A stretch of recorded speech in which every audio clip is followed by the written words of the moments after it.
جی السلام علیکم ورحمۃ اللہ وبرکاتہ۔ خاکسار کا نام مسرور احمد ہے اور یہ ہم ایک پروگرام کرنے جا رہے ہیں اسٹریم یارڈ کے اوپر۔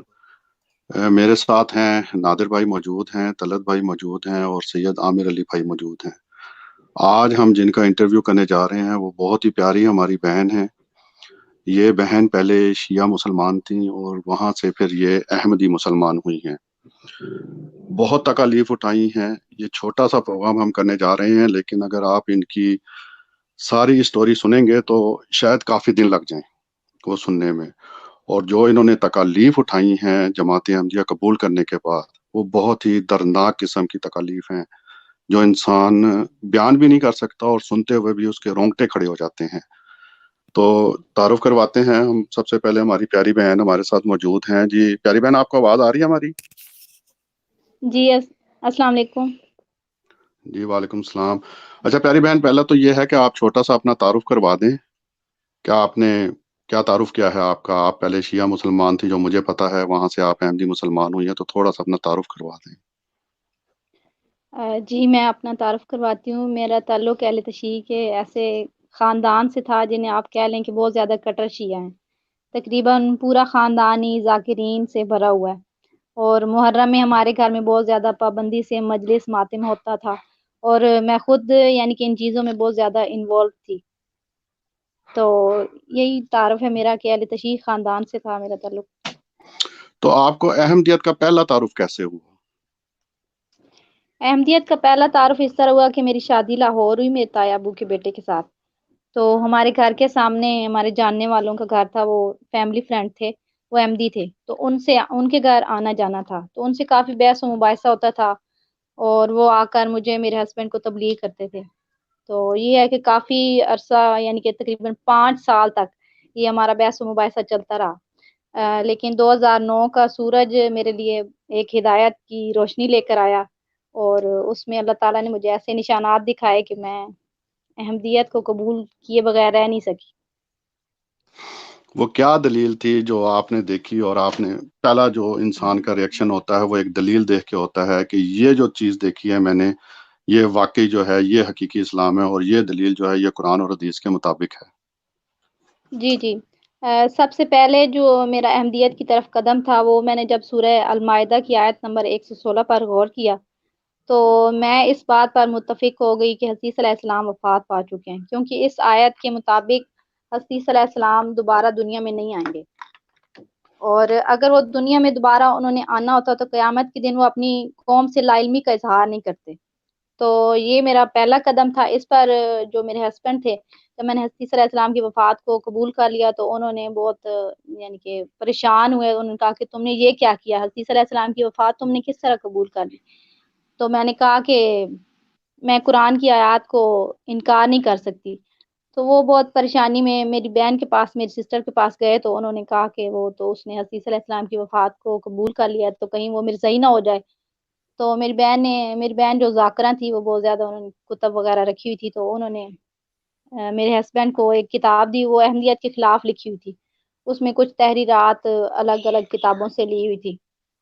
تو وہ لے کے آئے تو انہوں نے مجھے دی اور کہا کہ یہ کتاب پڑھو، اگر تمہارا احمدیت کی طرف کچھ رجحان ہو بھی رہا ہے تو وہ اس کتاب کے پڑھنے کے بعد تم بالکل کلیئر ہو جائے گا۔ تو انہوں نے مجھے وہ کتاب دی، تو میں نے وہ کتاب پڑھنی شروع کی۔ اس میں کچھ تحریرات پیر میر علی جو تھے ان کی کتاب کی کچھ تحریرات تھی۔ تو جب میں نے وہ پڑھی تو اس میں لکھا ہوا تھا کہ مرزا صاحب کے وقت جو چاند گرہن سورج گرہن ہوا وہ ان تاریخوں پہ نہیں تھا جو حدیثوں میں جن کا بیان ہے۔ جب میں نے یہ پڑھا کہ میر علی کہہ رہے ہیں کہ جو مرزا صاحب کے وقت چاند گرہن سورج گرہن ہوا، یہ جملہ میرے دل و دماغ میں اس طرح بیٹھ گیا، اور میں اس بات کو سوچنے پہ مجبور ہو گئی کہ رسول کریم صلی اللہ علیہ وآلہ وسلم کی بتائی ہوئی پیش گوئی اور امام مہدی کے متعلق بتائی ہوئی پیش گوئی ایک جھوٹے پر کبھی بھی پوری نہیں ہو سکتی، اور یہ ایک آسمانی گواہی ہے، اور جس نے نہیں مانا اس نے تو کوئی نہ کوئی اپنی وجہ تلاش کرنی ہے۔ اور انہوں نے تاریخوں کا یعنی کہ رولا ڈال دیا اور کہا کہ نہیں نہیں، تاریخیں جو ہیں ان تاریخوں پہ نہیں ہوا جن تاریخوں کا حدیث میں بیان ہے۔ لیکن یہ جو جملہ تھا کہ مرزا صاحب کے وقت جو چاند گرہن سورج گرہن ہوا، یہ جملہ میرے دل و دماغ سے نہیں جا رہا تھا، اور میں یہی سوچنے پر مجبور ہو گئی کہ نہیں یہ امام مہدی کی نشانی ہے اور یہ کسی جھوٹے پہ کبھی بھی پوری نہیں ہو سکتی، اور یہ ایک آسمانی گواہی ہے۔ تو اس کے بعد یہ جو دو چیزیں تھی، عیسی علیہ السلام کی وفات، اور پھر میں نے سوچا کہ ایک مخالف کی کتاب میں لکھا ہوا ہے کہ مرزا صاحب کے وقت جن سے میری بحث مباحثہ ہوتا تھا وہ مجھے کہتے تھے کہ سورج گرہن چاند گرہن ہوا، لیکن میں یقین نہیں کرتی تھی، میں کہتی تھی نہیں نہیں، اپنی کتابوں میں انہوں نے ایسے ہی لکھ دیا۔ لیکن جب میں نے وہ اس کتاب میں پڑھا تو مجھے یقین ہو گیا کہ نہیں، یہ واقعی یہ جو بندہ مخالف کہہ رہا ہے کہ مرزا صاحب کے وقت چاند گرہن سورج گرہن ہوا، تو اس کا مطلب واقعی ہوا ہے، اور یہ آسمانی گواہی ہے تو میں اس کو جھٹلا نہیں سکتی۔ تو اس کے بعد میں نے بس احمدیت کو قبول کر لیا، اور میں اس ٹائم میری جو حالت تھی وہ ایک یقین کریں کہ بہت مجھے مشکل نظر آ رہا تھا، کہ میں جو بچپن سے میرے ذہن میں تھا کہ میں تو بڑی ہدایت پر قائم ہوں، وہ یکدم سب گمراہی نظر آنے لگے۔ تو میری حالت اس ٹائم ایک موت کی حالت تھی، تو میں بہت زیادہ پریشانی میں تھی، میں رو رہی تھی، اللہ تعالیٰ سے دعا کر رہی تھی، اور سامنے ہی قرآن پاک پڑھا تھا، میں نے قرآن پاک اٹھایا، میں نے کہا کہ یا اللہ یہ تیری ہدایت کی کتاب ہے۔ تو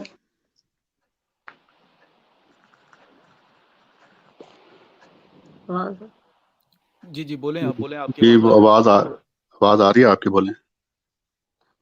جی میں نے کہا کہ یہ تیری ہدایت کی کتاب ہے یا اللہ، مجھے پتہ چل چکا ہے کہ یہ احمدی سچے ہیں، لیکن بس میں آج اسے تصدیق مانگتی ہوں، میں اس سے آج ہدایت مانگتی ہوں تاکہ میں یقین کامل تک پہنچ جاؤں۔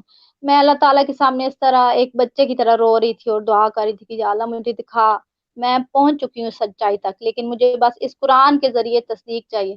میں نے اللہ تعالیٰ سے کہا کہ یا اللہ مجھے بتا کہ واقعی یہ احمدی سچے ہیں۔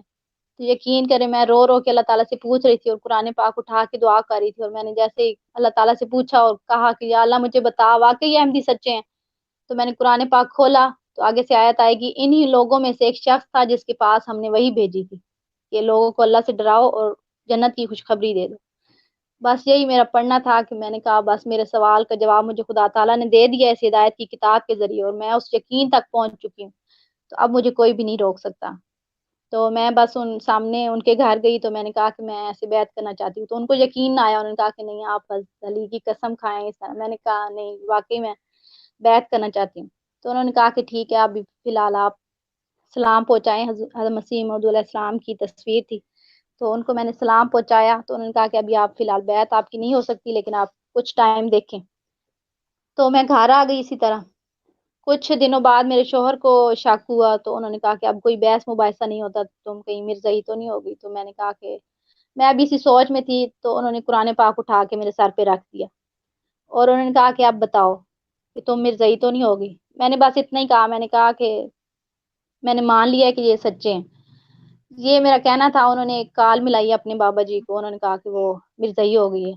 انہوں نے کہا کہ اوہو تمہارا تو نکاح ٹوٹ گیا ہے، تو تم اس سے گھر سے نکالو۔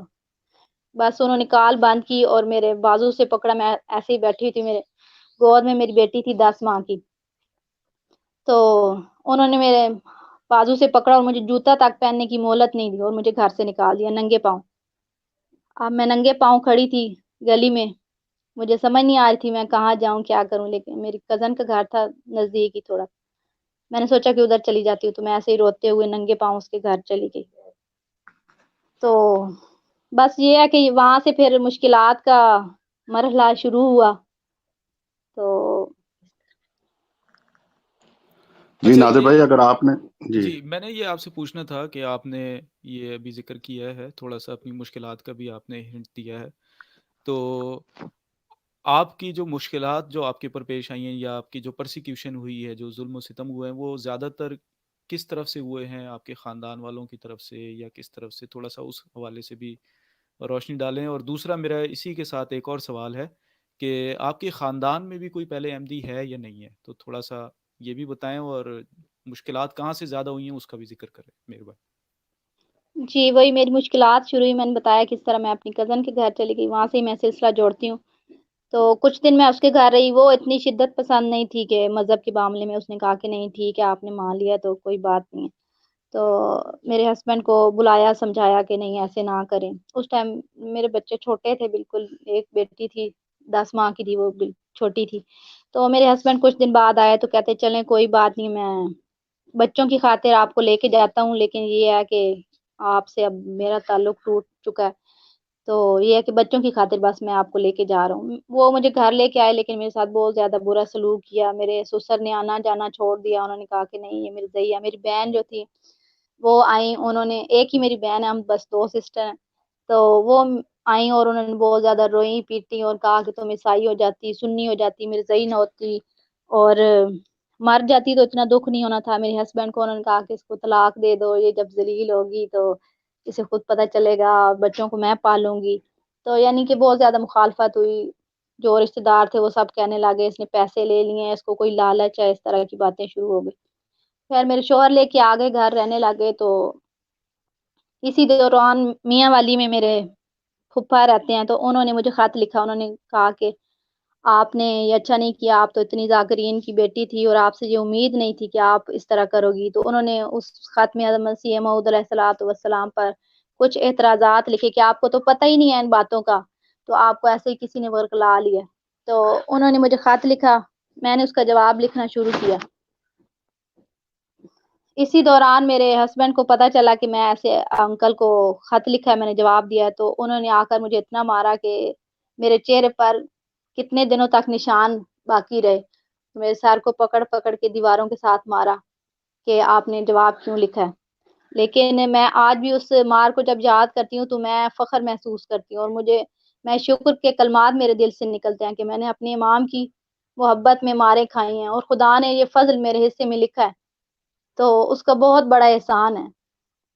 تو خیر اسی طرح ٹائم گزرتا رہا، شوہر میرے ان کا جو سلوک تھا میرے ساتھ وہ صحیح نہیں رہا۔ اب کچھ عرصے پہلے انہوں نے کہا کہ بچے بڑے ہو رہے ہیں تو ان پہ بہت برا اثر ہو رہا ہے، احمدیت ایک وائرس ہے، تو اس طرح کی باتیں وہ کرنے لگے، بچوں سے کہنے لگے کہ درس میں آپ کو کروا دوں گا، تب آپ کو واپس لاؤں گا جب آپ کی والدہ جو ہیں وہ فوت ہو جائیں گی۔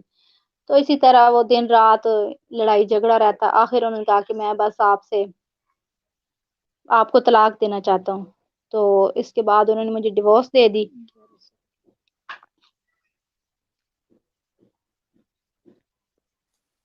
جی جی بولیں۔ جی آواز آ رہی ہے؟ جی آواز آ رہی ہے؟ جی آ رہی ہے آواز۔ جی اس کے بعد انہوں نے مجھے گھر سے نکال دیا، بچے لے لیے، اور یعنی کہ ایک میرا پھر مشکلات کا در بدر ٹھوکریں کھانے کا سلسلہ شروع ہو گیا۔ بچے لے لیے، میں نے کیس کیا تو عدالت نے بھی میرے خلاف فیصلہ دیا کہ نہیں یہ مرزئی ہیں تو ان کو بچے نہیں ملنے چاہیے۔ میرے بچے روتے رہے، بلکتے رہے میرے لیے، لیکن میں یعنی کہ مجھے نہیں دیے گئے۔ تو اس ٹائم میرے جو ہسبینڈ تھے سابقہ شوہر، انہوں نے عدالت میں بڑے نعرے لگائے اور انہوں نے کہا کہ دیکھا تمہارے خدا نے تمہاری کیا مدد کی ہے، کہ میرے یا علی نے میری اتنی مدد کی ہے، آج تم ناکام ہو گئی ہو، ہر طرف سے تمہاری ناکامیاں ہیں، تم ذلیل ہو رہی ہو۔ تو اس وقت میں نے انہیں جواب دیا کہ ٹھیک ہے، دنیا کی عدالت نے میرے خلاف فیصلہ کیا ہے، لیکن ایک دن ایسا ضرور آئے گا کہ خدا کی عدالت میرے حق میں فیصلہ دے گی اور یہ بچے میرے پاس ہوں گے انشاءاللہ۔ میں نا امید نہیں ہوتی۔ حضرت مسیح موعود علیہ السلام کا وہ فرمان میرے ذہن میں رہا کہ ناکامیاں دیکھو لیکن پیمان مت توڑو۔ تو اللہ کے فضل سے اس امید کو خدا تعالیٰ نے مجھے توڑا نہیں ہے، اور اس نے مجھے اکیلا نہیں چھوڑا، اور آج وہی بچے ہیں جو میرے پاس ہیں، اور خدا نے میری اس امید کو پورا کیا اور میرے یقین کو قائم رکھا اور میری مشکلات کو دور کر دیا اپنے فضل سے۔ جی عامر بھائی آپ نے کوئی سوال کرنا ہے، یا طلعت بھائی یا مسرور بھائی آپ کریں سوال؟ میں سوال آپ سے یہ کرنا چاہتا ہوں کہ یہ چاند گرہن اور سورج گرہن میں جو یہ دوسرے علماء نے آپ کے ذہن میں جو بات ڈالی تھی، آخر وہ کیا سوال ڈالا تھا کہ چاند گرہن اور سورج گرہن کی تاریخوں میں انہوں نے کیا گڑبڑ کرنے کی کوشش کی تھی، اور آپ نے کیا اس بارے میں کوئی جواب دیا تھا؟ اگر وہ بھی بیان کریں تاکہ سننے والوں کو بھی پتہ چلے کہ کس طرح جو ہے آپ نے ان کو جو ہے اس دلیل کو سمجھایا ان لوگوں کو۔ جزاک اللہ۔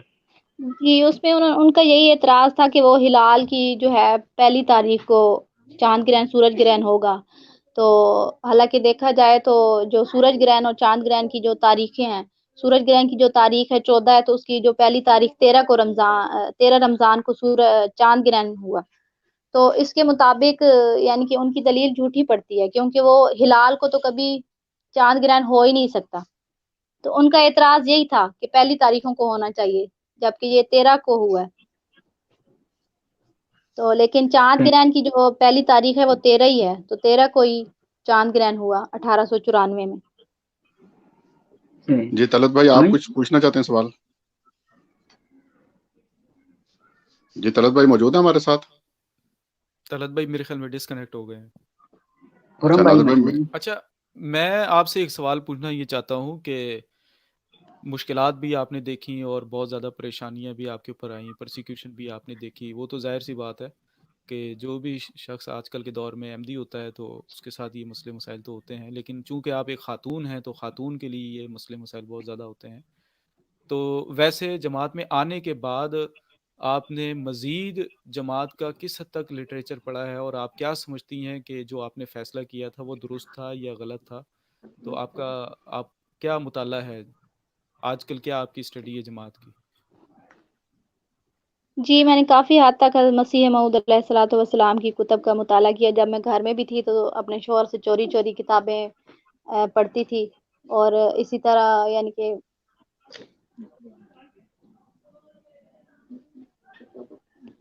جی آ رہی ہے آواز آپ کی، آ رہی ہے آپ؟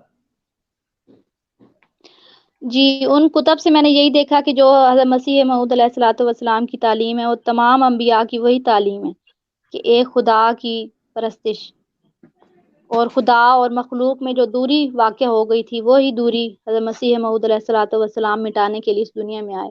تو ان کی بالکل سیم تعلیم وہی ہے جو تمام حضرت آدم علیہ الصلوۃ والسلام سے لے کر حضرت مسیح موعود علیہ السلام تک ہے. تمام انبیاء کی ایک ہی تعلیم ہے. تو میں نے بس یہی پایا کہ میں اس تعلیم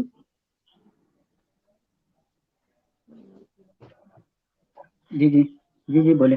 ہلو جی آ رہی ہے آپ کے پاس؟ جی اچھا میں آپ سے یہ پوچھنا چاہتا ہوں کہ انہوں نے جیسے آپ نے بتایا ہے کہ بچے آپ سے چھین لیے تھے اور بڑا ظلم کیا، مارا پیٹا آپ کو. یہ تو عام مسلمان جو ہیں ہمارے بھائی وہ ہمارے ہر احمدی کے ساتھ ایسے ہی کرتے ہیں جو نیا احمدی ہوتا ہے. کیا انہوں نے کبھی آپ کو دلائل سے قائل کرنے کی کوشش کی ہے؟ نہیں، دلائل سے بالکل بھی ایسی کوئی بات نہیں ہے کہ وہ دلائل سے، ان کے پاس دلائل ہوں تو وہ دلائل سے بات کرے نا. وہ تو بس اپنی خواہشات کی پیروی کریں، ان کے پاس کوئی ثبوت نہیں ہوتا، کسی بات کا کوئی ثبوت نہیں ہوتا. کہ وہ بس اصل میں جو شیعہ مسلک ہے وہ روایات پر قائم ہے، اور وہ ایسی روایات ہیں کہ جو خود گھڑ لی گئی ہیں. تو ان کے پاس کوئی دلائل ہے ہی نہیں، کیونکہ جھوٹے کے پاس کوئی دلائل نہیں ہوتے. جی دلائل نادر ہمیشہ بھائی. سچ کے ساتھ ہوتے ہیں.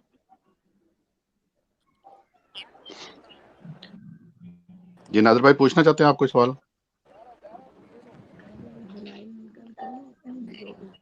نادر بھائی میرے نادر خیال بھائی میں آپ کو موجود. جی میری سید آواز احمد. آ رہی ہے؟ جی طلعت بھائی آ رہی ہے آپ کی آواز. طلعت بھائی آپ کوئی سوال پوچھنا چاہتے ہیں؟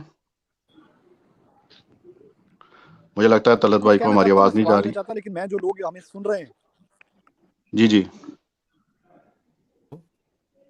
جی طلعت بھائی. جی وہ میرے خیال میں کنیکٹ جی ہو گئی میں دوبارہ. اس وقت اصل میں باہر ہوں تو اس لیے میرا تھوڑا نیٹ کا ایشو ہے، لیکن میں یقین کریں تھے ان کا آنکھوں میں رونا آ گیا ہے. ہم سب ایسے جیسے کہ بالکل رونے والے ہو گئے ہیں، اور ہمیں وہ زمانہ یاد آ گیا جب نبی کریم صلی اللہ علیہ وسلم کے دور میں بھی جب صحابہ کرام اور ان کے خاندان جب اسلام کی راہ میں چلتے تھے اور اسلام کے اوپر اپنی زندگیوں کو ڈھالا، اور نبی کریم صلی اللہ علیہ وسلم کے پیچھے اسی دین حق کی خاطر انہوں نے قربانیاں دی. تو اپنی بہن کی ان باتوں کو سن کر یقین کریں کہ میرے سے تو پاس الفاظ نہیں ہے، میرے پاس سوالات بہت تھے، لیکن میں معذرت چاہتا ہوں. ایک تو نیٹ کا ایشو ہے، دوسرا میں اپنے آپ کو قابو میں نہیں رکھ پا رہا. تو میری جی طرف سے جزاک آپ اللہ طلعت دیکھیے. بھائی. جزاک اللہ طلعت بھائی. بالکل یہ وہی دور ہم دوبارہ دیکھ رہے ہیں. جو صحابہ نے تکالیف اٹھائی تھی وہی جماعت احمدی آج تکالیف اٹھا رہی ہے. یہی حضور صلی اللہ علیہ وسلم کی پیش گوئی تھی کہ وہ لوگ میرے صحابہ کے ساتھ ملائے جائیں گے. تو آج ہم وہ تکالیف اور وہی دور دوبارہ دیکھتے ہیں جو تکالیف صحابہ نے اٹھائی تھیں. جیسے حضرت بلال کو تپتی ریت کے اوپر گھسیٹا گیا تھا، تو آج ہماری پیاری بہن نے یہ وہ تکالیف اٹھائی ہیں. اور واقعی یہ بڑا حوصلہ ہے ان کا کہ اکیلی عورت ہونے کے باوجود یہ وہ تکالیف برداشت کرتی رہی ہیں، اور انہوں نے اسلام جو حقیقی اسلام ہے یعنی کہ جماعت احمدیہ ہے اس کو نہیں چھوڑا ہے. یہ خدائی طاقت ہوتی ہے انسان کے ساتھ، ورنہ انسان تو بڑا کمزور ہے. جی نادر بھائی،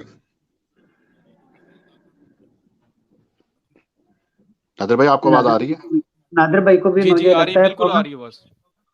جی نادر بھئی آپ کچھ پوچھنا چاہتے ہیں، یا سید عامر علی بھائی آپ پوچھنا چاہتے ہیں؟ میں اصل میں وہ بات کرنا چاہوں گا جو انہوں نے حدیث کے بارے میں بات کی ہے، اس پر تھوڑا سا میں جو ہمارے سننے والے ہیں ان کو یہ ضرور بتانا چاہوں گا کہ جیسا کہ انہوں نے بھی اس پر بیان کیا ہے کہ اس حدیث میں بعض ہمارے علماء، کیونکہ یہ میرے سامنے بھی پیش کی گئی تھی، اس حدیث میں ایک گڑبڑ یہ کرتے ہیں کہ وہ یہ کہتے ہیں کہ مطلب وہی جیسے کہ حلال کو چاند، پہلی تاریخ کو چاند جو ہے رمضان کی پہلی تاریخ کو چاند گرہن ہوگا. تو اب دیکھ لیں، بات یہ ہے کہ پہلی تو بات ہے اس حدیث میں لفظ جو استعمال ہوا ہے وہ قمر کا ہوتا ہے، جی اور عرب بالکل. کی دنیا میں جو پہلے دن کا چاند ہوتا ہے اس کو حلال کہتے ہیں. ایک تو یہ بات ہے، اور دوسری اگر حلال کو گرہن لگ جائے تو وہ تو ویسے بھی دوربینوں سے نظر نہیں آ رہا ہوتا ہے. آج کل تو پاکستان میں آپ دیکھ لیں کہ حلال کی کمیٹیاں بیٹھی ہوتی ہیں، ان میں بھی بعض کو نظر آ جاتا ہے، بعض کو نظر نہیں آتا ہے، تو اس پر گرہن لگ جائے گا تو وہ نشانی، اس نشانی کا فائدہ وہ تو یہی سمجھیں کہ ابھی تو چاند نکلا ہی نہیں ہے، تو گرہن لگنا کیا ہے. ایک تو بات یہ ہے.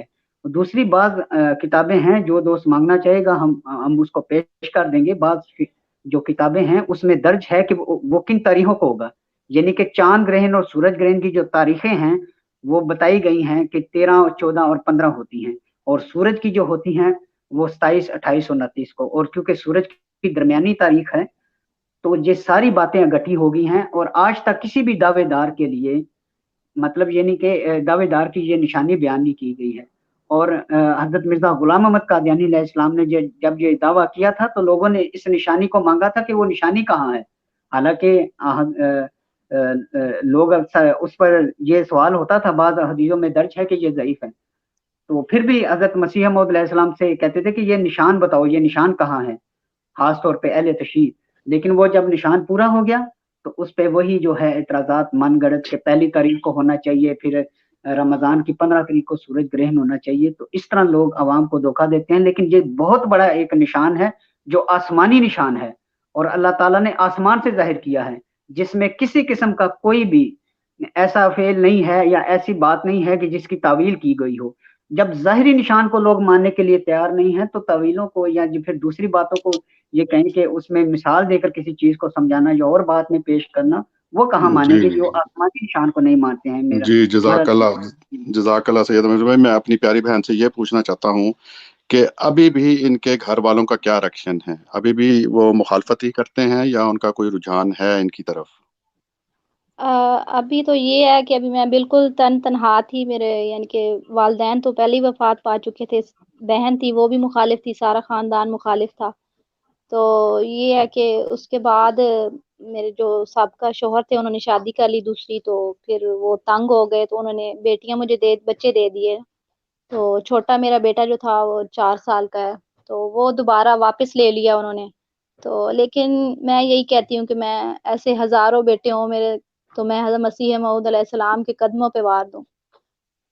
اور میں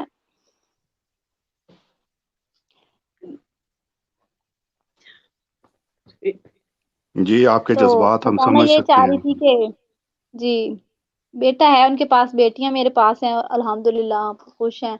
تو کسی سے کوئی نہیں ہے ابھی تعلق، سارے خاندان والوں نے قطع تعلق کر دیا. لیکن خدا کی رحمت کے نیچے ہیں ہم، اور یہ بہت بڑا اس کا فضل ہے، اور مجھے یقین تھا کہ وہ مجھے اکیلا نہیں چھوڑے گا، تو اس نے اکیلا نہیں چھوڑا. اور عامر بھائی نے ابھی پوچھا تھا کہ دلائل سے انہوں نے بات کی، تو تب میں ربوہ میں رہتی تھی، تب کی بات ہے کہ میری سسٹر آئیں، انہوں نے کافی یعنی کہ 1 سال کے بعد انہوں نے کہا کہ میں آپ سے ملنا چاہتی ہوں. تو میں نے کہا، تب میں ربوہ میں رہتی تھی، تب انہوں نے کہا کہ میں آپ سے ملنا چاہتی ہوں. میں نے کہا ٹھیک ہے آپ آ جائیں. تو جب وہ آئیں تو انہوں نے کہا کہ میں تمہیں، یعنی کہ ان کی کوشش تھی کہ میں اس کو ہراؤں کسی طریقے، یہ پھر واپس آ جائے. تو اللہ تعالیٰ کا ان پہ ایسا فضل ہوا جب انہوں نے ربوہ کے ماحول کو دیکھا، اور جب انہوں نے مجھ سے بات کی اور آ کے انہوں نے جب دیکھا سارا ماحول، تو انہوں نے کہا کہ میں تو سوچ رہی تھی کہ تم ذلیل ہو رہی ہوگی، لیکن تم تو اتنے سکون میں بیٹھی ہو، اللہ تعالیٰ نے تمہارا ہاتھ پکڑ لیا. اگر تم جھوٹی ہوتی تو خدا تمہاری اس طرح تائید و نصرت نہ کرتا. اور اللہ کے فضل سے ان کے ساتھ میرا کچھ بحث و مباحثہ ہوا، اور اس کے بعد وہ بھی اللہ تعالیٰ کے فضل و کرم کے ساتھ احمدی ہو گئے. 11 سال کی۔ ماشاءاللہ ماشاءاللہ الحمدللہ۔ ماشاءاللہ، جزاک اللہ۔ جی نادر بھائی۔ اور اس ایک بڑی جو وجہ تھی وہ جی یہ کہتی ہیں کہ میں ربوہ کے ماحول کو دیکھ کے مجھے میں نے بہت اثر لیا کہ ہر خاتون پردے میں ہے، اور اس طرح کا یعنی کہ ماحول کو دیکھ کے ان پہ بہت اثر ہوا۔ جی یہ تو بڑی خوشی کی بات آپ نے بتائی ہے کہ چلیں اللہ تعالیٰ نے آپ کی بہن آپ کو لوٹا دی۔ ایک ہی ہاں آپ جی، بہن 11 بھائی سال اور کی بھی میری بھائی؟ جو دعائیں تھی، جی میری 11 سال کی دعائیں تھی، میں سجدے میں دعاؤں میں اللہ تعالیٰ سے دعا کرتی تھی کہ یا اللہ میری ایک ہی بہن ہے بس، اور ہمارا کون ہے اس دنیا میں، تو اس کو بھی ہدایت سے نواز۔ انہوں نے میری بہت زیادہ مخالفت کی، بہت زیادہ۔ عدالت میں جب جج نے کہا کہ آپ اپنی بہن کو لے آئیں تو آپ کو بچے شاید مل جائیں، تو میں نے نکال کی تو کہ آپ کی ضرورت ہے آپ آ جائیں عدالت میں، تو انہوں نے کہا کہ نہیں میں تو سچی گواہی دوں گی اور میں تمہارے خلاف گواہی دوں گی، اس لیے میں نہیں آ سکتی۔ انہوں نے مجھے صاف انکار کر دیا اور بہت زیادہ مخالفت کی، لیکن آج وہی بہن ہے کہ وہ حضرت مسیح موعود علیہ الصلوۃ والسلام کی جماعت میں شامل ہو گئی، اور اس طرح شامل ہوئی ہیں کہ مجھے یقین نہیں آتا کہ یہ میری وہی بہن جو اتنی مخالفت کرتی تھی، آج وہ بھی کہتی ہیں کہ میں اپنے بچے چھوڑ دوں گی، اپنا گھر چھوڑ دوں گی، مجھے کوئی یعنی کہ اس قدر وہ مخلص احمدی ہوئی ہیں کہ مجھے دیکھ کر حیرانی ہوتی ہے کہ اللہ تعالیٰ کا کتنا بڑا فضل ہوا ہے ہم دونوں بہنوں پر۔ جی جی تو لوگ ہمیں کہتے ہیں کہ آپ کا کوئی آگے پیچھے نہیں تھا تو آپ لوگوں نے جماعت کو پکڑ لیا، تو میں نے کہا کہ ہاں ہمارا آگے پیچھے کوئی نہیں تھا، تو خدا کا فضل ہوا ہے ہم پہ کہ اس نے ہمیں چن لیا اور خود ہمارا وارث بن گیا اور اپنی بھیجی ہوئی جماعت کو ہمارا وارث بنا دیا۔ تو یہ بہت بڑی ایک خوش نصیبی کی بات ہے جس کو میں الفاظوں میں بیان نہیں کر سکتی اپنے جذبات کو۔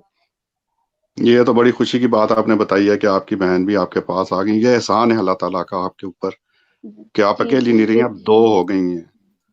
تو یہ ایک جو الزام لگایا جاتا ہے جماعت احمدیہ کے اوپر کہ وہ پیسے دیتی ہے، لالچ دیتی ہے، باہر کے ویزے دیتی ہے، تو اس قسم کے میرا نہیں خیال کہ آپ کے، کیونکہ جیسے آپ حالات بتا رہی ہیں بڑے دردناک حالات ہیں آپ کے پاکستان میں گزرے ہیں، تو اس قسم کے بھی آپ نے مطلب الزامات لگائے گئے آپ کے اوپر؟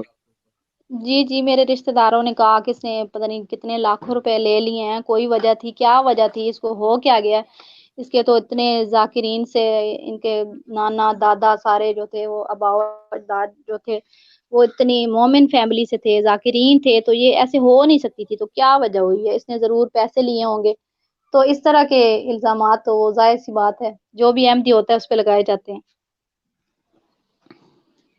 جی ایک ہمارے کمنٹ سیکشن کے اندر کسی ہمارے دوست نے سوال کیا ہے کہ آپ مولویوں کو کیا پیغام دیں گی جو مخالفت، مطلب ان کی مراد یہ ہے کہ جو مخالفت کرتے ہیں خاص طور پر، اور آپ کی چونکہ اتنی مخالفت ہوئی ہے تو آپ کیا پیغام دینا چاہتی ہیں کہ ان لوگوں کو کیا کرنا چاہیے، کب تک مخالفت کریں گے، تو آپ جی میرا کیا کہنا پیغام چاہتی ہیں؟ جی میرا پیغام یہی ہے کہ خدارا رسول پاک صلی اللہ علیہ وآلہ وسلم نے جس امام کے آنے کا وقت بتایا، اس کی علامات بتائیں، ان پہ آپ تھوڑا سا غور کر لیں، قرآن کی آیتوں پہ غور کر لیں، تو آپ یعنی تعصب سے پاک ہو کر تو ضرور آپ کو روشنی اور ہدایت نظر آ جائے گی۔ لیکن اصل مسئلہ یہ ہے ہماری امام کا کہ وہ تعصب یعنی کہ ان کو چیز نظر آ رہی ہوتی ہے کہ یہ سچ ہے، لیکن نہیں، کچھ لوگ کہتے ہیں کہ ہم اپنے آباء و اجداد کا دین اس کو کیسے چھوڑ دیں، یا تعصب کی جو اینک انہوں نے پہنی ہوتی ہے وہ انہیں کچھ نظر نہیں آنے دیتی۔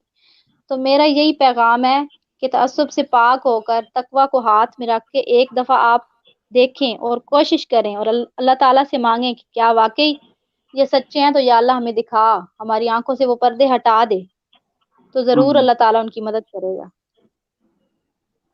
جی اچھا، میرا ایک آخری سوال ہے آپ سے کہ جاتے جاتے میں یہ سوال کرنا چاہتا ہوں کہ ان لوگوں کے لیے جو ابھی جماعت احمدیہ میں نہیں ہیں کہ ان کو کیوں جماعت احمدیہ میں آنا چاہیے، آپ کیا سمجھتی ہیں، آپ نے جماعت احمدیہ کے اندر آ کر کیا پایا، کیا آپ نے تبدیلی اپنے اندر محسوس کی، اور یہ کتنا ضروری ہے کہ ایک شخص جو جماعت احمدیہ میں اس وقت نہیں ہے وہ جماعت احمدیہ میں آئے، کیا اس کو ضرورت ہے، اور آپ کا پہلے سے زیادہ اب خدا تعالیٰ سے تعلق ہے یا نہیں ہے، آپ اس کے اوپر تھوڑی سی روشنی ڈالیں، اس کے بعد پھر انشاءاللہ پروگرام کا ہم وائنڈ اپ کرتے ہیں۔ جی میں اس معاملے پہ یہ اتنا ہی کہوں گی کہ جس نے اپنے امام وقت کے امام کی معرفت حاصل نہیں کی وہ جہالت کی موت مرا۔ تو یہ تو ظاہر سی بات ہے کہ جو وقت کے امام کو نہیں پہچانے گا اس کی موت جہالت کی موت ہوگی، چاہے وہ جتنا پڑھ لکھ جائے، چاہے جتنی مرضی نمازیں پڑھے، روزے رکھے، لیکن اپنے وقت کے امام کا جو انکار ہے وہ کفر تک لے جاتا ہے انسان کو. تو یہ رسول پاک نے فرمایا ہے کہ جس نے مادی کا انکار کیا اس نے میرا انکار کیا. تو یہ بات ان کو سمجھنی چاہیے کہ یہ کتنا معاملہ اہم ہے. اس پہ غور کریں کہ اگر ہم یہ نہ ہو کہ ہم کسی سچے کا انکار کر رہے ہیں اپنے تعصب میں. تو یہ جی تو مسرور اتنا ہی بھائی. ماننا ضروری ہے جتنا کہ رسول پاک صلی اللہ علیہ وآلہ وسلم پر ایمان لانا ضروری ہے. جی یہ ایک ہمارے سننے والوں نے لسنر میں سے ایک کسی نے سوال کیا ہے کہ جماعت نے آپ کی کیا ہیلپ کی اس حوالے سے جب آپ نے تکالیف میں پڑھی ہیں آپ، تو آپ تھوڑا سا اس کے اوپر بھی کچھ کہیں. جی جماعت نے کیونکہ اللہ ان کے کا فضل کے ساتھ میرے خیال میں سوال کرنے کا ان کا شاید مقصد یہ ہے کہ کہیں پیسہ دولت پانی وہ مال دولت تو نہیں دیا، یہ میرے خیال میں ان کا ہے پیچھے بیک گراؤنڈ. نہیں، وہ اس طرف سے تو کوئی بات نہیں ہے مال دولت کی. لیکن جب میں یعنی کہ میرے شوہر نے گھر سے نکال دیا، در بدر کر دیا، میرے سارے خاندان والے میرے مخالف تھی. ایک میری بہن تھی جن پہ مجھے بڑا تھا، وہ بھی میری مخالفت میں تھی. تو جماعت نے مجھے سپورٹ کیا، مجھے رہائش دی، یعنی کہ جو جس طرح ضروریات زندگی ہوتی ہیں وہ تمام انہوں نے مہیا کی میرے لیے. اچھا ماشاء اللہ. وہ جی ظاہری عامر بات ہے. بھائی اور آپ کچھ کہنا چاہتے ہیں؟ نہیں، بس ظاہری بات ہے کہ وہ اکیلی تھی، ان کے پاس اور تو کوئی ذریعہ نہیں تھا. تو ہاں جی. جو بھی کچھ ہو سکا اس وجہ سے چلیں. بہرحال میرے تو کوئی سوال نہیں ہے. بہرحال ہم دعا ضرور کریں گے کہ اللہ تعالیٰ آپ پر مزید اپنا فضل فرماتا جائے، اللہ تعالیٰ آپ کی مشکلات کو دور فرمائے. تو آمین. ہم دعائیں کریں گے. مسرور بھائی. جی بالکل. مسرور بھائی جی آپ نے بالکل، کچھ کہنا؟ جی نادر بھائی میری بھی یہ دعا ہے کہ اللہ تعالیٰ ان کو ہر شر سے بچائے، محفوظ رکھے، آمین. اور جو جس جماعت میں یہ داخل ہوئی ہیں ثابت قدم رکھے، اور ہر شر سے اللہ تعالیٰ ان کو بچائے، ہر تکالیف سے بچائے. اور واقعی یہ آج کے دور میں مومن عورت ہیں، اس میں کوئی شک نہیں ہے کہ ایک انسان، ہم جیسا انسان نادر بھائی اتنی تکالیف برداشت نہیں کر سکتے. یہ تو ابھی انہوں نے بڑی تھوڑی سی تکالیف اپنی بتائی ہیں. جیسا کہ میں نے شروع میں کہا تھا کہ اگر آپ ان کی تکالیف سن لیں تو انسان کے رونگٹے کھڑے ہوئے تھے، رونا شروع ہوئے تھے. جیسے طلعت بھائی نے کہا کہ ان کے پاس الفاظ نہیں تھے. تو یہ حقیقت ہے کہ آج کے دور میں جو ہمارا معاشرہ ہے پاکستان کا، جو جہالت میں ڈوبا ہوا ہے، اور ایک عورت کے اوپر اتنے ظلم وہ کر دیتا ہے صرف اس خاطر کہ اس نے اپنا دین مطلب صحیح اسلام میں گئی ہے وہ. تو بس دعا ہے کہ اللہ تعالیٰ اپنی حفظ و امان میں رکھے ان کو اور ہر شر سے بچائے. جی بالکل. جی بالکل ٹھیک ہے مسرور بھائی، پھر آج کے پروگرام کا وقت ختم ہوتا ہے، اور ان شاء اللہ تعالیٰ پھر اگلے پروگرام کے ساتھ جمعے والے دن پاکستانی وقت کے مطابق شام 7 بجے ہم دوبارہ حاضر ہوں گے. تو جب تک کے لیے ہم تمام دوستوں کو، ہمارے جو سننے والے ہیں، وہ اجازت دیں. السلام جی علیکم نادر بھائی، ورحمۃ اس میں ایک بات میں کہہ دوں کہ یہ جی جی بتانا میں بھول گیا تھا کہ یہ جو ہم پروگرام کرتے ہیں جماعت احمدیہ کا آفیشیل پروگرام نہیں ہے. آفیشیل پروگرام جو ہے، آفیشیل چینل جو ہے جماعت احمدیہ کا، وہ MTA ہے، MTA انٹرنیشنل، اور www.alislam.org ان کی ویب سائٹ ہے. یہ ہم اپنی ذاتی حیثیت میں یہ پروگرام کرتے ہیں. جی جی یہ بالکل نیچے ہم نے ٹکر بھی چلا دی ہے. ٹھیک ہے، آج پھر اس پروگرام کو ہم یہیں پر ختم کرتے ہیں. انشاءاللہ تعالیٰ پھر جمعے کو دوبارہ پاکستانی وقت کے مطابق 7 بجے ہم دوبارہ آن لائن ہوں گے. جب تک کے لیے السلام علیکم ورحمۃ اللہ وعلیکم وبرکاتہ. السلام ورحمۃ اللہ. وعلیکم السلام ورحمۃ اللہ وبرکاتہ.